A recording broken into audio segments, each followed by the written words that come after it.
Hi friends అందరికీ welcome back to my channel Deepika food టాకీస్లో ఈరోజు సేమియా రెసిపీ ఎలా తయారు చేసుకుందామో చూద్దాము. ఎవరైనా రిలేటివ్స్ వచ్చినా కానీ ఇంటికి ఏదన్నా స్వీట్ తినాలనిపించినా కానీ 5 మినిట్స్లో ఈజీగా తయారు చేసుకోవచ్చండి. అది ఎలా తయారు చేయాలో నేను చెప్తాను.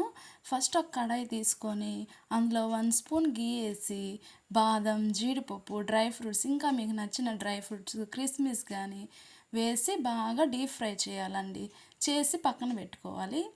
నెక్స్ట్ ఇంకో కడాయి తీసుకొని అందులో 3 గ్లాసెస్ మిల్క్ తీసుకున్నాను నేను. మీకు నచ్చిన క్వాంటిటీ మీరు తీసుకోండి. 3 గ్లాసెస్ మిల్క్కి 1 గ్లాస్ నేను వాటర్ పోసుకున్నానండి. మీరు 3 గ్లాసెస్ మిల్క్ తీసుకున్నాను. తర్వాత 3 గ్లాసెస్ మిల్క్ తీసుకొని బాగా మరిగించాలండి. మరిగిస్తూ ఉన్నప్పుడు మళ్ళీ ఇంకో కడాయి తీసుకొని 1 స్పూన్ గీ వేసి ఒక 1 కప్ సేమియా తీసుకున్నానండి నేను.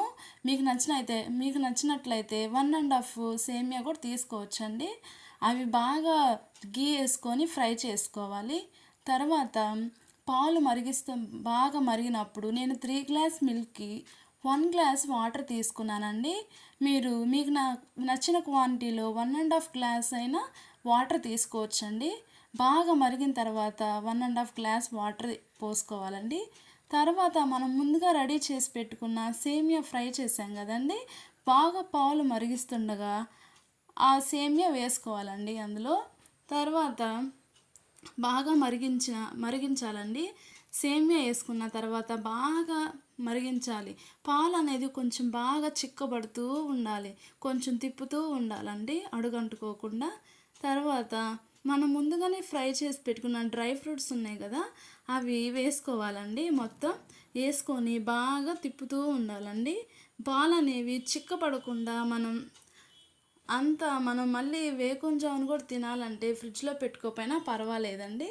ఎందుకంటే ముందుగానే మనం వేడి చేసిన పాలలో 1 గ్లాస్ మిల్క్ నేను పక్కకు తీసి పెట్టుకున్నానండి. అంతా అయిపోయిన తర్వాత గ్యాస్ కట్టేసిన తర్వాత ఆ పాలు అనేది పోసుకోవాలి. అప్పుడు మనకి మరుసటి రోజు కూడా పాలు అనేది చిక్కబడకుండా ఉంటుందండి. మీరు చూసినట్లు నేను చూపించాను. తర్వాత డ్రై ఫ్రూట్స్ అవన్నీ వేసుకున్న తర్వాత మనం సర్వ్ చేసుకుంటే చాలా టేస్టీగా ఉంటుందండి పాయసం అనేది. నచ్చితే వీడియోని లైక్ చేసి